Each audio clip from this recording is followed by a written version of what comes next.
Galera, essa daqui é uma aula de recuperação, mas como assim? A nossa aula passada ela foi cortada um pouco depois dos 5 minutos, mas não se preocupem, por isso que vocês estão percebendo esse cenário um pouco diferente. A gente está dando continuidade à aula passada, beleza? Mas não se preocupem porque nesse arquivo que eu vou mostrar para vocês aqui é exatamente a continuação da primeira parte, então essa aula 3 vai ser dividida em duas. Assista a primeira dos 5 minutinhos e depois corre para essa daqui. Beleza? Então vamos aqui continuar com o Revit. Já importei a planta baixa igual na aula passada e vamos lá. Agora nessa aula a gente vai criar a nossa topografia, vamos trabalhar na nossa topografia, ok? Criando os nossos platôs. A gente vai também trabalhar a nossa calçada e além disso os pisos internos, ok? Área molhada e áreas secas. Vamos lá?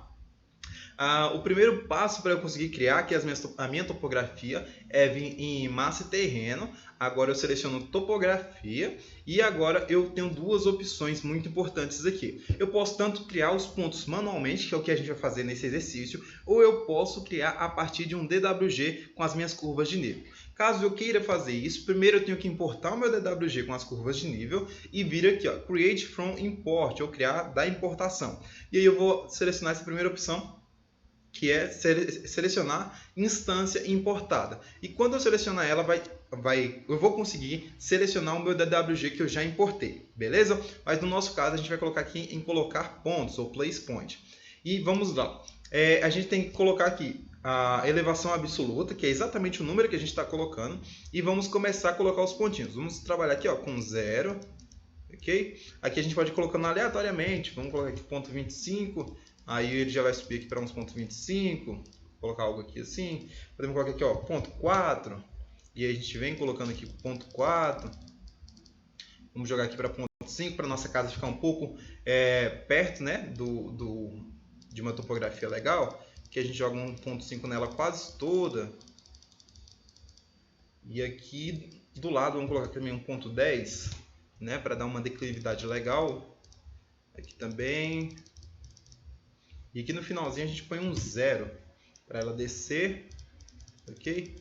Como aqui vai ficar muito íngreme, né? Do ponto 50 para o ponto 10, a gente pode colocar alguns pontos intermediários aqui, ó.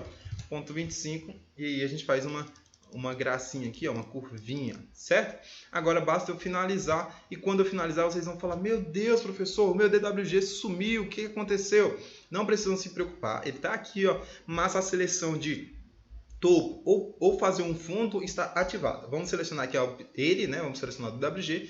Vamos mudar aqui, ó, tanto aqui em cima ou aqui embaixo. De background para foreground. E agora a gente consegue visualizá-lo melhor.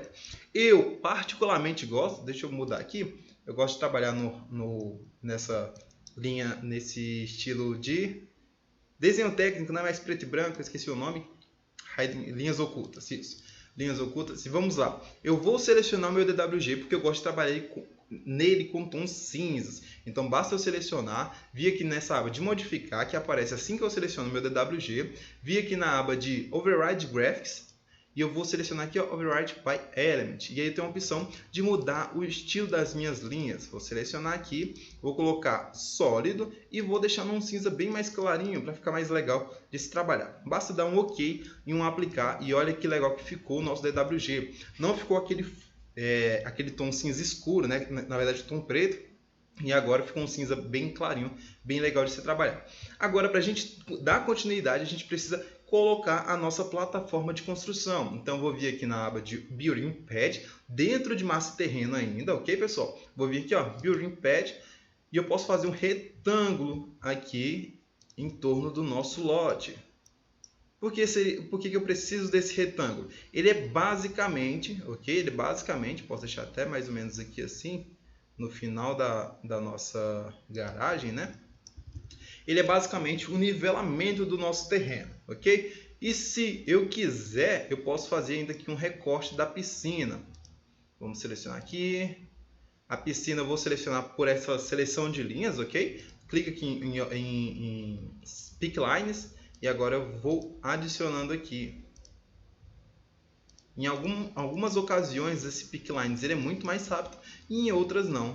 Nesse caso aqui e observe, a nossa plataforma de construção ela foi criada em torno de todo o nosso objeto, exceto na área da nossa piscina, ok? Vou vir aqui na vista 3D para mostrar para vocês. Ok? Ó, tô vendo aqui minha plataforma de construção, vocês também estão vendo? E ela está recortada, excetuando-se a piscina. E eu vou colocar aqui ela mais 20 centímetros, ok? Para a gente ver o volume dela sobressaindo do nosso recorte. Para a gente criar a nossa piscina, a gente vai ter que fazer a mesma coisa, mas agora colocando a nossa plataforma de construção mais para baixo, certo? Então, vou voltar aqui na minha planta do térreo. Voltei aqui na minha planta do térreo. Vou voltar na aba de plataforma de construção. Posso vir com a pickline também e selecionar novamente a nossa piscina, a demarcação da nossa piscina. Vou selecionar. Pronto, selecionei. Vou lá na minha vista 3D e observem que a nossa outra plataforma está aqui. E olha que legal, quando eu tenho essa minha plataforma aqui, eu jogo ela alguns níveis abaixo, né? A piscina geralmente ela tem 1,40 m, 1,50 m de profundidade. Mas esse cálculo ele é muito importante.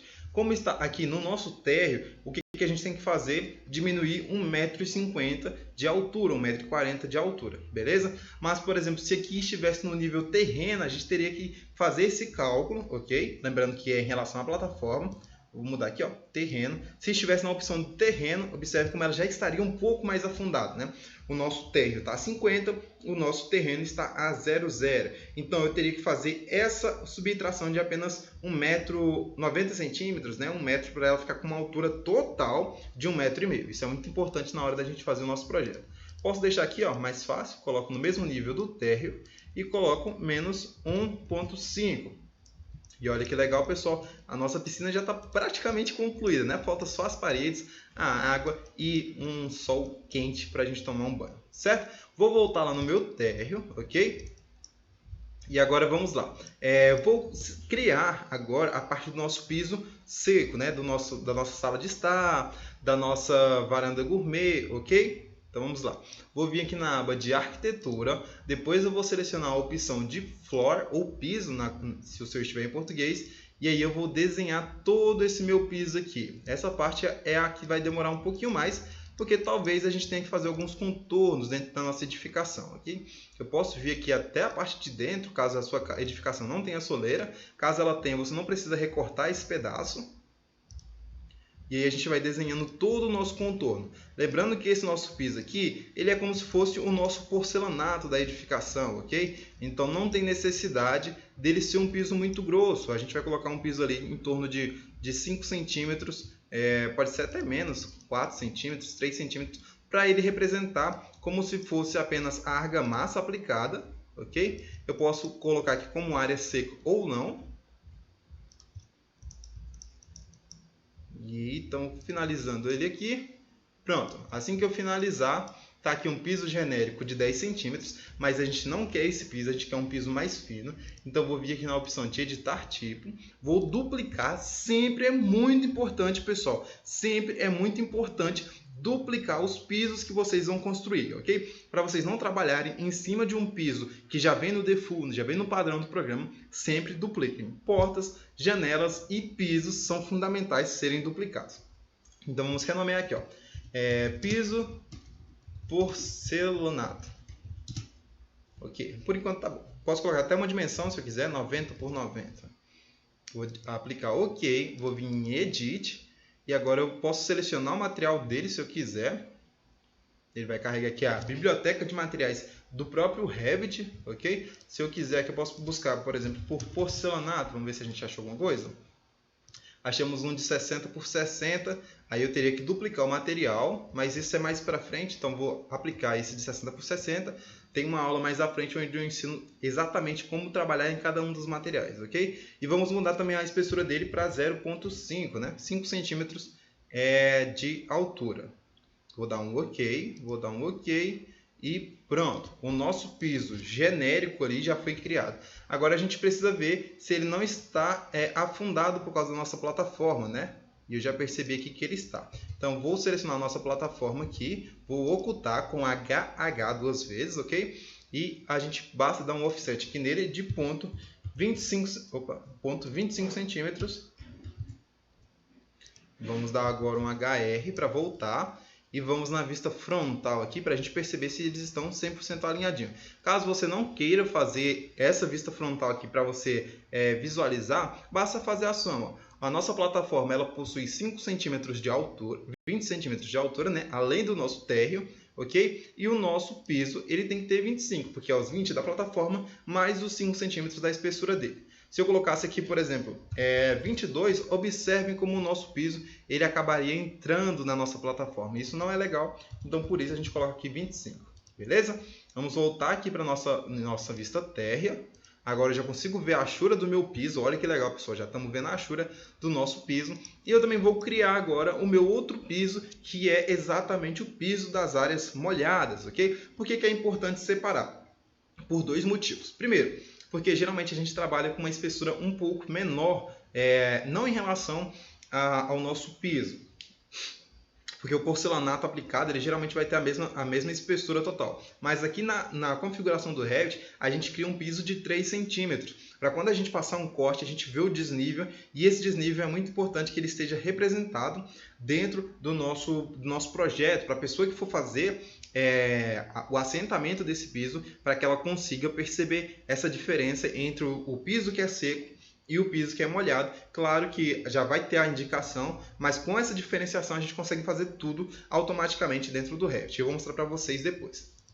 Agora vamos repetir o processo. Vou vir em piso, ok? Agora eu vou duplicar o meu piso de porcelanato. Venho em editar tipo, vou duplicar, vai aparecer porcelanato 90 por 92, ok? E eu posso colocar aqui áreas molhadas.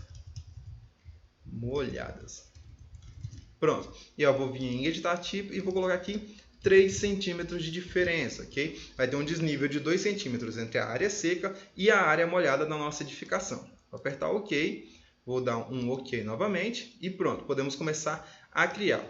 Vamos criar aqui na área de serviço e o legal, pessoal, é que a gente pode ir fazendo aqui vários retângulos, ok? Aqui no nosso depósito, vamos criar aqui também na nossa garagem. E deixa eu mostrar para vocês como eu gosto de unir esses pisos. Geralmente, uma linha ficou aqui desconecta, né? Basta eu arrastar ela até aqui. Pronto. Uma linha ficou desconecta, mas já corrigimos. Existem alguns meios de se corrigir isso. Um dos mais fáceis é você desenhar essas linhas aqui que faltam, ok? Desenhei aqui, mas observem que essas linhas ainda estão inteiras. Então eu aperto SL, que é de Split Line. A gente vai dividir uma linha que a gente acabou de criar e eu vou dar um cut aqui e outro cut aqui. Agora é muito importante que vocês entendam e memorizem realmente, consigam realmente utilizar os atalhos. Porque deixa eu mostrar para vocês, se eu não fosse utilizar os meus atalhos, para eu dividir essa linha, eu teria que selecionar ela, né? Teria que vir na aba de modificar e teria que procurar aqui o atalho de... Aqui, Split Element, ok? Ou Split with Gap. Esse Split with Gap ele vai fazer o mesmo que o SQL faz, só que ele deixa um espaço entre as minhas linhas, as linhas que eu for dividir, ok? Como aqui já está dividida, não dividiu. Então vamos lá. Agora que eu já tenho essas linhas divididas, as duas linhas já estão divididas, basta eu apertar TR para eu fazer um trim. Diferentemente do AutoCAD, o nosso trim ele não corta, ele une, ele serve para unir as nossas linhas. E olha esse truque aqui que legal. Se eu quiser unir esse trecho da nossa linha com esse daqui, basta selecionar esses dois. E observe que ela sumiu para a minha esquerda, ok? Mas no nosso caso a gente quer unir da esquerda para a direita. Então vou selecionar aqui antes da linha e marcar aqui. Isso é muito importante para dar certo, ok? Porque se eu selecionar aqui, independente de onde eu selecionar, ele vai cortar, ele vai fazer esse trim com base no lado que eu selecionei, beleza? Então é muito importante tomar cuidado com isso. Vou selecionar aqui. Ah, professor, mas por que você está unindo o piso o nosso piso da garagem com o piso do depósito, da área de serviço? Porque como todos vão ser piso de área molhada, né? Na verdade, do depósito nem precisava ser. Esqueci de dar o split. O do depósito nem precisava ser. Mas como já está tudo encaminhado e provavelmente a pessoa que chegar aqui com o carro vai ter pisado numa lama ou pego uma chuva e ela tende a entrar por aqui ao invés da porta principal, o legal é a gente manter uma área molhada em todos esses três ambientes, ok? Dividir aqui também e vou dar um TR para continuar conectando essas linhas assim como a gente fez lá. Mas olha que legal, esses meus pisos da área molhada não precisam estar necessariamente conectados. E eu vou mostrar para vocês agora, colocando o piso no nosso lavabo aqui. Vou selecionar aqui o lavabo, vou aplicá-lo e olha que legal, eu tenho pisos independentes, mas que eu consigo colocar todos juntos. Eu posso até fazer isso daqui, ó, na nossa área gourmet. O legal da área gourmet aqui é a gente separar, né, o banheiro dela lá. Opa. Separar o banheiro dela. E olha que legal também a gente utilizando o trim. Vocês viram que utilizando o Pickline ele pegou apenas esse pequeno trecho aqui, ó. Não sei se vocês estão conseguindo ver aí, a linha bem fininha, ok? E com o TR eu consigo conectar essas linhas também. Olha que legal, independente do tamanho delas, certo? Aqui eu utilizei só como exemplo, mas não vou colocar aqui, porque aqui seria mais uma parte seca, né? A área molhada seria a parte interna do banheiro, mas o nível provavelmente vai ser diferente. Vamos ver daqui para frente. Então, basicamente é isso, certo, pessoal? O piso, agora a gente já pode até colocar aqui, antes de finalizar, agora 23 centímetros, ok? Um truque bem legal do Revit, que ele é bastante inteligente mesmo. Se eu digitar aqui, por exemplo, 23.23, ele vai entender que é 23 metros. Se eu digitar 23 cm, ele vai entender que é 23 centímetros. E se eu digitar... Não sei, se vocês colocarem a unidade de medida depois da numeração que vocês colocarem, ele vai entender, beleza? Isso é muito importante porque às vezes o seu template, o mais importante é entender de fato que se vocês colocarem a unidade de medida de vocês, o Revit vai entender, beleza? Então estamos aqui, agora eu vou dar um Apply, finalizei e olha que legal, todos os nossos pisos já estão colocados, eu posso mudar a dimensão desses pisos, né? Depois na aula de materiais eu vou ensinar vocês a trabalharem melhor com essas áreas molhadas e áreas secas, ok? Mas o importante é percebermos que temos tudo dividido bem legal aqui na nossa maquete. E como eu havia comentado para vocês, ó, vou passar um corte aqui entre a área molhada e a área seca, só para vocês verem a diferença que fica dentro dos nossos pisos. Ó. Esse daqui é o piso, por exemplo, do nosso banheiro. Esse daqui é o piso do corredor ali da sala, né, para a varanda. E esse outro aqui é o piso do nosso depósito ou alguma coisa assim do tipo. Beleza, pessoal? Por isso que é muito legal a gente trabalhar com esses desníveis, porque quando a nossa parede estiver aqui, ó, a nossa parede, vou colocar uma achura, create, annotate, né, uma região, vou colocar uma região preenchida aqui. Pessoal, isso daqui eu estou fazendo só para vocês verem na aula, viu? Não façam paredes desse jeito, porque quando vocês moverem alguma coisa de lugar vai dar ruim, beleza? Então a nossa parede vai estar mais ou menos assim, ok? E o desnível no nosso corte ele vai aparecer assim bem legal, tranquilo? Vamos dar continuidade aqui. E agora para finalizar, vou voltar aqui na nossa planta térreo, vou apagar esse nosso corte. E para finalizar, pessoal, como eu havia prometido, vamos criar a nossa calçada, né? A calçadinha ali de acesso à nossa garagem, beleza? Então vamos lá. É o mesmo jeito como a gente cria o piso interno, só que nele existe um macete bem legal, que é o de divisão dos nossos polígonos. Vou vir aqui em Floor, vou selecionar aqui a minha calçada, posso puxar aqui aleatoriamente, depois remanejar as dimensões dela. Vou colocar aqui, ó, 50... Né? Porque a calçada ela continua além do que o nosso lote. Vou selecionar todas e vou mover elas até aqui. E o mais legal, pessoal, agora para a gente dar aquela inclinação na nossa calçada a gente vem aqui, seleciona ela, vamos vir em adicionar linha de divisa, né? Ou algo assim do tipo, se você estiver em português, vamos atravessá-lo nos dois pontos que queremos, certo? Finalizando, a gente precisa dar as orelhinhas da nossa calçada, né? Então vamos selecionar aqui, ó, o mesmo ponto, ok? E aqui a gente pode adicionar, como eu não tenho o DWG certinho da calçada, vou colocar algo parecido. Vou adicionar aqui, vou adicionar aqui, pronto. E antes de finalizar, a gente vai selecionar essa nossa linha intermediária e colocar menos ponto 15, ok? Porque ela tem uma espessura, vai dar um erro aqui, mas não precisam se preocupar. Ok? E olha que legal, quando a gente passar um corte aqui na nossa calçada, já vai estar muito legal a visualização dela, certo? Assim tá padrão, o corte tá correto. E agora vamos ver na nossa vista 3D para ver se deu tudo certo mesmo, né? Porque além do importante da nossa maquete aqui, também é muito importante que funcione na nossa renderização. E olha que legal, pessoal, como ficou bonitinha a nossa calçada toda splitada, né? Com a nossa orelhinha ali de chanfre, ok? Alguns projetos pode ser que sejam necessários que vocês façam da seguinte maneira. Vou vir aqui no térreo, vou adicionar uma nova linha de divisa. Claro que isso depende de projeto para projeto, né? Mas aqui teria em torno de algo de 50 centímetros, 45, alguma coisa assim, dependendo do código de obra de vocês. E aqui a gente diminuiria apenas 0,15, porque o carro, teoricamente, ele precisa apenas dessa rampa para alcançar, e todo esse restante aqui, ele ficaria nivelado para atender às exigências da acessibilidade, né? Para a pessoa, para o cadeirante que vem aqui nessa faixa da calçada, ele não ter que passar por esse desnível. Então, alguns códigos de obras pedem que tenhamos ali em torno de 50 centímetros de acesso à calçada, beleza? Eu coloquei, eu acho que positivo, né, pessoal? Deixa eu modificar aqui. Modificar subelementos, está em 0,15, é menos 0,15. Pronto, agora sim ficou perfeitinho.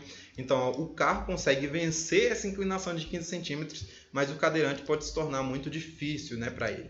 E aí vocês bastam escolher do jeito que vocês querem seguir. As próximas aulas vai estar com aquela orelhinha padrão, onde está toda a rampa, mas isso é legal a gente entender para fazer a diferença na hora que a gente está projetando. Lembrando que aqui vocês não aprendem só Revit, tudo que a gente tem de conhecimento extra, a gente vai aplicando aqui durante as aulas para vocês. Beleza, pessoal? Essa daqui foi a nossa terceira aula, a continuação dela, né? Tivemos alguns percalços aí nos nossos servidores e perdemos a nossa terceira aula, a parte da terceira aula, mas espero que vocês tenham gostado, tenham entendido. Lembrando que qualquer dúvida que vocês possuam, basta entrar em contato conosco, seja aqui pela própria plataforma ou lá pelo nosso Instagram, @Renan3D. Certo, pessoal? Valeu, tchau, tchau, um beijo e um abraço!